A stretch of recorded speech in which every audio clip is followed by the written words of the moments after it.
episode of We Only Look Thin. I am Katherine Weigel.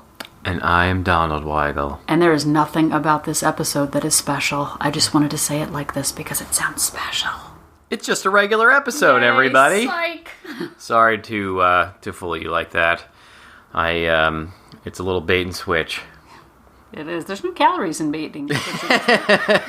I don't think so. Do you burn calories or eat calories? I think you do burn calories when you bait and switch. Excellent. So we're going to start out today with going back in time to a time when we talked about footed Americans. We did. We had an episode all about steps and getting them, and we mentioned footed Americans, and it turns out that we offended a large swath of our listenership. It turns out that people have feet all around the world. What? Around the world. They're just like you and me? Just like you and me. Let's for a moment take you to the fine country of Norway, where Inger tells us that she has feet. No. She does. Norwegians have feet? Norwegians have feet. And then let's hop over to Scotland, shall we? Because Sharon has feet in Scotland.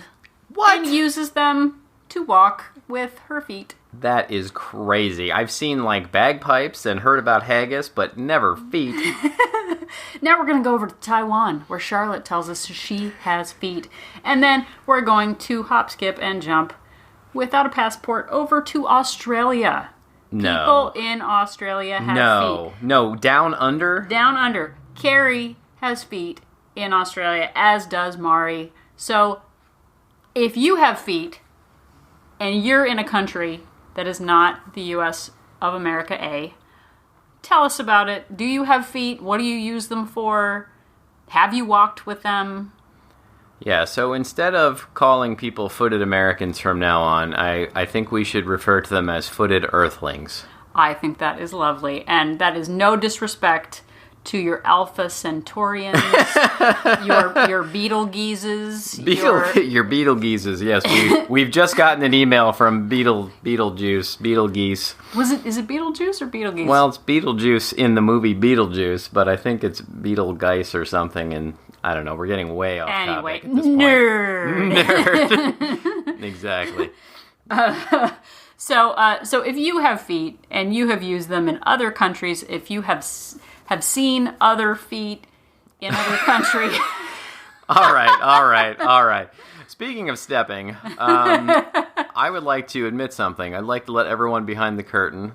During our Steps episode, the iron curtain, the velvet curtain. Exactly, both. We have both. We have an iron curtain in front of a velvet curtain. We have... During that episode, I failed to hit my 250 steps an hour goal because I was sitting here recording the episode. We're doing this for you people. Yes. That's why we're not hitting our goals. We're making excuses. The irony. But the point of that is that we are imperfect. We are imperfect and inspiring, and we have not lost over 100 pounds each by being perfect every day, and you are a shining example of imperfection. Thank you. I strive to be so. I like to hold myself up as an example of what not to do. Well, and you are actually very inspiring to me, and so I'm going to start by talking to our fine listeners about how you were inspiring to me this week. Really? Yes. I like the sound of this. So how was I inspiring to you? Well, first...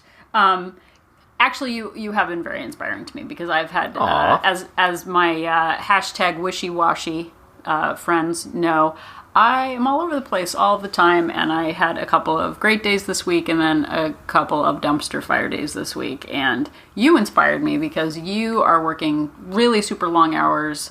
You work in film production, and you have snacks aplenty. At every turn. You have... you're auditioning caterers with cheesecakes. I don't eat snacks aplenty, but I'm bombarded with snacks aplenty. Someone, literally, this is a true story, hung a bag of rugula, not arugula, but rugula, the delicious cookies with nuts on them, on the door of my office one morning this week. Is that like a Blair Witch thing? People hanging I'm not cookies, sure. And the funny thing is, I'm still not entirely sure who did it, but there was a bag, like a plastic bag of cookies hanging on my door when I walked into my office. gosh. One day this so week. That's... And I didn't eat them. He did not eat them. And anyway, when I am feeling overwhelmed, I work from home. I have the opportunity to make good choices and bad choices. But you, working super long hours, still making it happen really helped inspire me to keep going this week, because you got home super, super late a few nights, and you were still up with me at 4:50 going on walks in the morning. And so you really inspired me, because I was having a tough week, but hearing you make good choices and getting moving inspired me. Well, thank you. Thank you very much. I definitely had some tough moments this week myself, and I often thought about you and how you inspired me. I do? You do. Oh. Yeah, it's true. How? Well, I want details.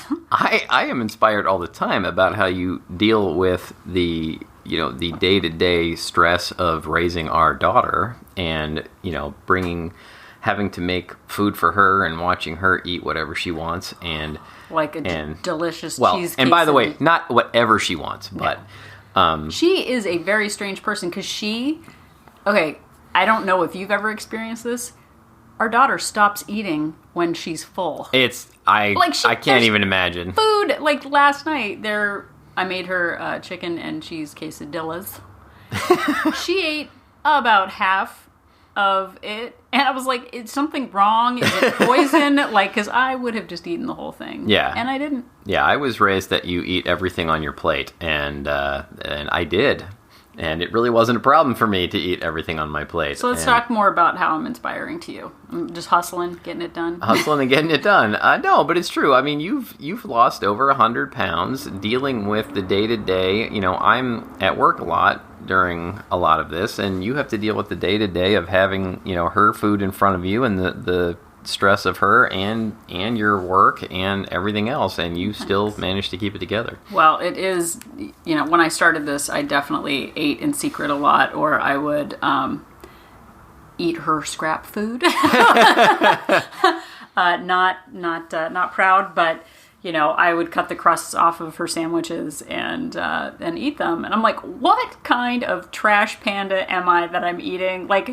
Who is eating food scraps? I am a grown-ass woman, and I eat actual real food. So I had to change eating other people's leftover food is something I've not proudly done many times. Yeah. So in this episode, we are actually going to take I'm glad I inspired you. That's what I live to do. I'm glad you inspired me, too. I think about it. Actually, one final note. I listened to one of our first episodes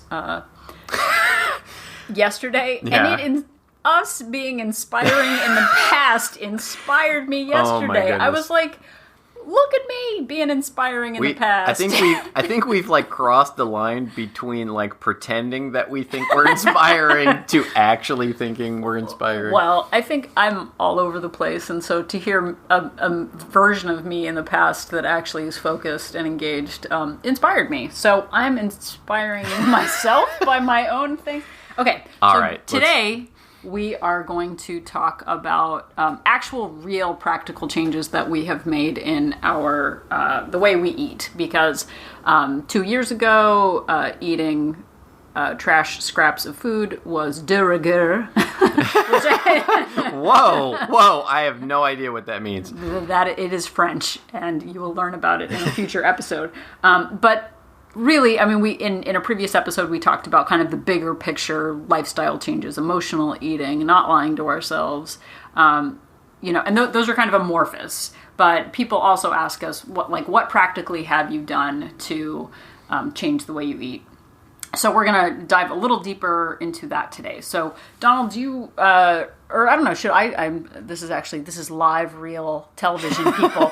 Should I start? Because I actually started before you did.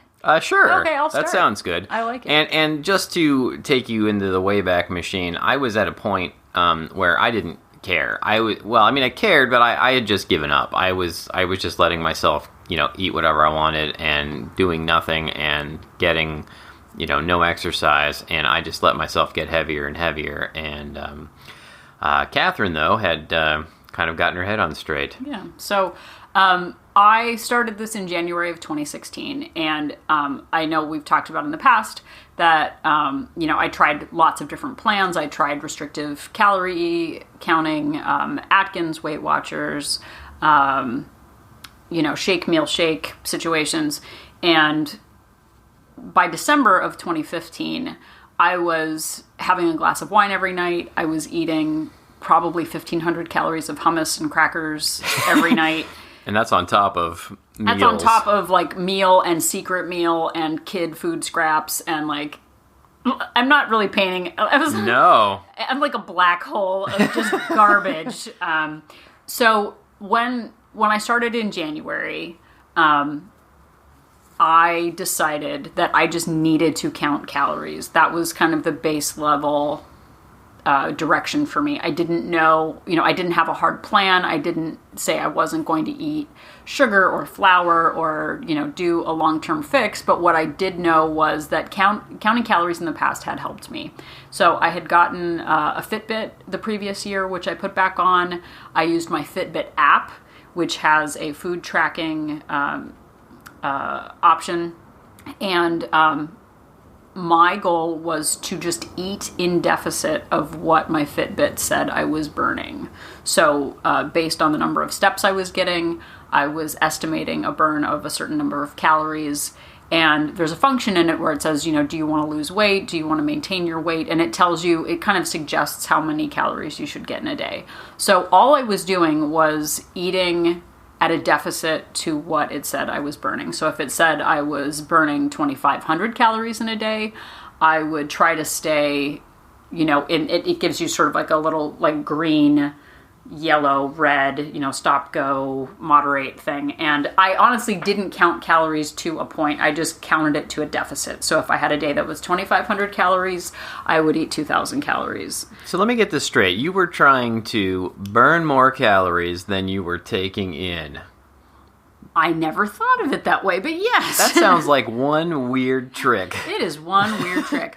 But what I wasn't doing, I wasn't tracking macros. I wasn't overanalyzing my choices, but I did just want to eat at a deficit. And it's not a perfect science. Fitbit doesn't, have, electrodes going into your brain knowing the exact calorie burn. Yeah, and there are many apps out there that'll do this, but our method of choice is Fitbit. Yeah, so I just started eating at a deficit, and I tracked all of my calories. And I will tell you, the first week was terrible. I was, every time I had to track something, it was like someone put a lead vest on me. It was walking into the kitchen and actually paying attention to what I was eating and putting it in the tracker felt like murder. And I just knew I had to push through that. I don't know, it's sort of like a childish anger of like, I shouldn't have to do this. That's my voice. Yeah, like tracking, and by tracking, all we mean is you write down everything you eat, and you weigh it, and you measure it, and you accurately keep track of all of the food that you're putting into yourself. And, there are times when you may have to be imprecise, and that is okay. If you're headed in the right direction, whether you have a scale or not a scale and you have to eyeball it, just tracking what you're doing is important, because I did not realize that I was getting 1,500 calories of hummus every night. I just thought it was, it's a healthy snack. Yeah, hummus and carrots, that sounds super healthy. So I tracked my calories. I had to pay attention to, my alcohol intake, which I reduced. I stopped snacking before dinner. I had to get honest about, wanting to eat scrappy food off of my daughter's leftovers. You had to get in touch with your inner trash panda. Yeah. And the first week sucked, and it felt hard, and it felt unfair, and it felt like I was the most put upon person. But what was really hard was being 250 pounds and basically turning myself into a shut-in and feeling like I was 30 years older than I was. That is hard. So I had to choose my hard, and I decided that I would just track. And I didn't know if it was going to be forever. I didn't have an aha moment where I said, boy, I'm really turning my life around. I was just clawing my way towards something. I weighed myself the first day, and then I decided to weigh myself a week later, and I had dropped a couple of pounds. Measuring and weighing and being aware of what you're intaking. I know everybody has a different method. Not everybody counts calories, which is totally fine. But using something as a benchmark, I think is super important. And it's 2 years later, and I have counted calories pretty much every day, imperfectly, but counted every day for 2 years. Yeah, and it works. And, I think that my message, at least, I don't want to speak for you, is that, you can do this in a way that it's not unbearable, but it isn't without effort. And you have to do something. And one of the somethings that you have to do, or at least that I have to do, is to track everything.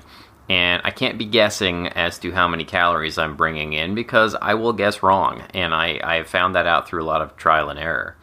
Shall we talk about mayonnaise?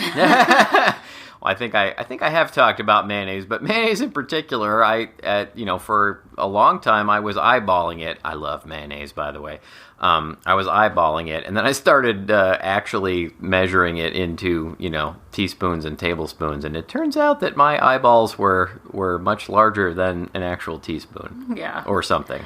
And, and it's not about being perfect. Going from a person who was probably eating 4,000 calories a day to someone who was eating 2,000 calories a day, that's not a starvation diet, but what it is not just bending to my every whim of just putting anything in my mouth that I wanted to. And sure, it's hard. Sure, it takes effort. Sure, it seems unfair when you see people around you at work, eating whatever they want to eat. Who frigging cares what they are doing? You can either reward yourself for being the most put upon and put out person for having to weigh and track your food, but you have to make a choice. Do you want to be morbidly obese at 40 years old, or do you want to make sustainable lifestyle changes? All right. Anyhow, we are. You started tracking, and you used your Fitbit, and then you lived happily ever after. No, not at all. Not even a little. That's not what happened? No. What happened next? Well, I imperfectly tracked my food. In the past, I'd been afraid to even go out to eat. When I was on a diet, quote unquote, I would sort of isolate myself and just hide and not want to go out, not want to go anywhere, because I didn't want to ruin my perfect plan. And I knew that I had to do this imperfectly. You weren't on a plan at that point. No, not at the beginning at all. So we would go out to breakfast, and I would, have eggs and bacon and just not get the hash browns. I knew that eating heavy carbs made me hungrier and more tired and more calories that I just didn't want. So I would stick to simpler foods, but I would still make going out to eat a priority. I also, one huge thing for me, which I know isn't the case for you, I would judge a place by how big the food platter was. Like Cheesecake Factory, like friends I would go out with would be like, oh, I'll have this for leftovers all week. And I'd be like, I'm going to eat the rest of it in my car in secret. Those people that complain that there's too much food at a restaurant, I don't understand. No. Like, that's never been a problem for me. No. But I used to eat off the biggest plate that I could and fill every square inch of it like it was my duty to just cover the whole thing. And I made a conscious choice, which I had heard in the past, actually from Weight Watchers, about eating off of smaller plates. And so I pretty much for the last 2 years have exclusively eaten off of salad plate size plates. Now, Donald does not do that, mostly because he needs more area for his condiments. Yeah. Because he is 90% mustard. Most food is a condiment delivery system, an excuse to put hot sauce or mustard or ketchup or some other sauce on it. Your soy sauces. Your soy sauces. Anyway, so I eat off of 8 to 9 inch salad plates, and the plate looks full. It looks, I pile the food up, I measure everything, and it has really helped me measure how much I'm eating. You know, I would try to pass on good eating habits to my daughter and then eat in secret when she wasn't looking. But I would tell her, you know, I have heard from the interwebs and other places that your stomach, when it's empty, is as big as your fist. And you know, if a plate wasn't 4 times bigger than my face, I didn't want to eat off of it before. And I now only eat off 9-inch plates, and it has really helped me keep my portions in check.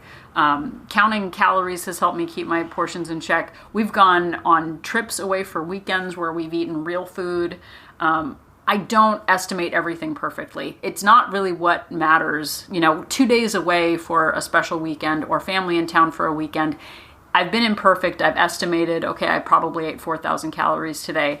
I'm still down 100 pounds. It's not about perfect every day, but it is being conscious as much as you can about what you're eating. And that has been key for me. And just staying present every day, even if I have a terrible week, like this week I've had not a great week. You know, I counted my calories, and it makes me aware. It's like putting gas in your tank and breaking off the gauge. Like, you put gas in your tank and then you just hope that you'll make it. Like, no, you have to have that gauge to see how far you can go. So how did you decide how many calories to eat? Because at first you were eating at a deficit to what your Fitbit was saying, but how did you end up settling on a number? It's interesting. For the first 80 pounds or so, I just tried to keep at a deficit. And so every day was kind of a guess. Like, depending on how many steps I got, I would adjust my food to that. And that became a little impractical. So a friend of mine, Gay, was interviewed on the Half Size Me show, and she talked about hitting a calorie goal each day. And I was like, hit a calorie goal each day. That's magic. Ding, ding, ding, One ding, ding. weird trick. And she was eating 1,800 calories a day, and that was not far off from what I was doing, but I decided to sort of keep that as my goal. But I'd already lost 80 pounds by then. So now this is a whole other episode about maintenance, but I basically lost my last 25 pounds eating at about 1,800 calories a day. And that's not like suddenly the Iron Curtain or the Velvet Curtain. The Iron Curtain Iron Velvet. Next to the Velvet Curtain. It's not like I shut down my kitchen. I'm imperfect. There are many days where I go over. I still use my my activity as kind of a gauge for it. But generally in the 1,800 to 2,000 calorie range. And that's what I've been doing for 2 years. Maintenance is a whole other issue that we can talk about, but generally speaking, just eating in deficit to my Fitbit and not overanalyzing it, not counting every carb and every macro, keeping it kind of loose, has worked for me. It's also frustrating because I think you, on the other hand, are much more structured. So maybe we can talk about that for a few minutes. I think that, you know, we didn't plan it this way, but I think maybe we should save it for another episode. Aw, maybe. We're getting a little long in the tooth. Long yes. in the tooth. Brass in the tack. Brass in the tack. I don't think long in the tooth was actually the expression I meant to use. But how would you recommend that somebody decide how many calories to eat in a day when they're starting out? Oh my gosh. Well, I know having something to track your activity level, I think, is huge, because someone who is sedentary, who gets 1,200 steps a day, or does no exercise, is going to burn far fewer calories than someone who is more active. So for me, getting a Fitbit was really a great investment in my plan. So yeah, I would totally agree, and I wish that you all could have seen the look on Catherine's face when I asked her that question, because I surprised her with it. It's like, I don't know what the heck. I don't know what to say right now.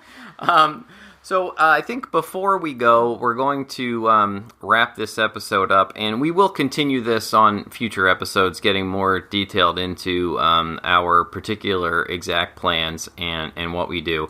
But I think we wanted to leave you all with a pro tip or a series of pro tips on how to decide when you're going out to eat what to eat and what to avoid.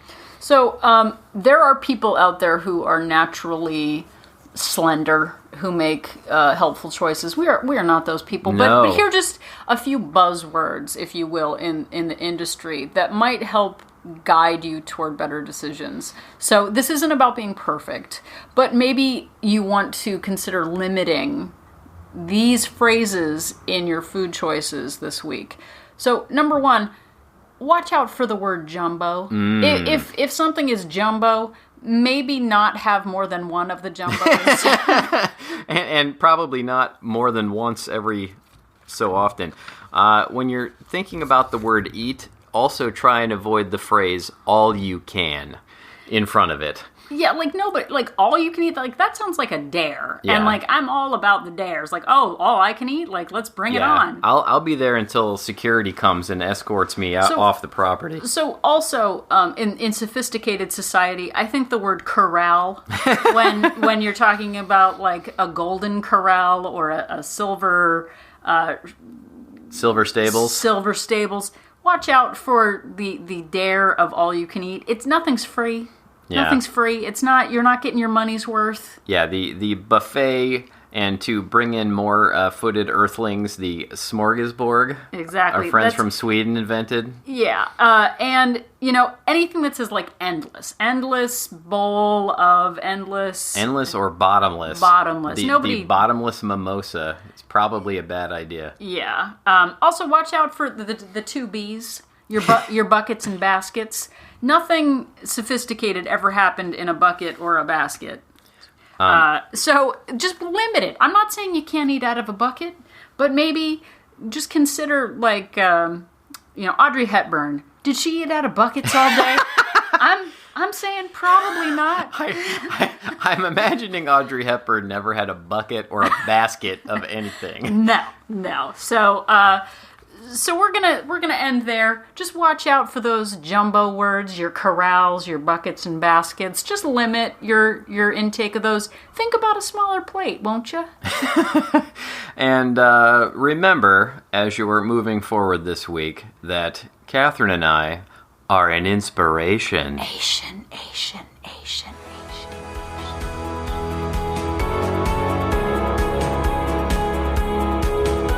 The information that you hear on this podcast is for informational purposes only. The hosts are not medical professionals. You should always consult with your doctor, nurse, or other certified health professional before beginning any diet or fitness program.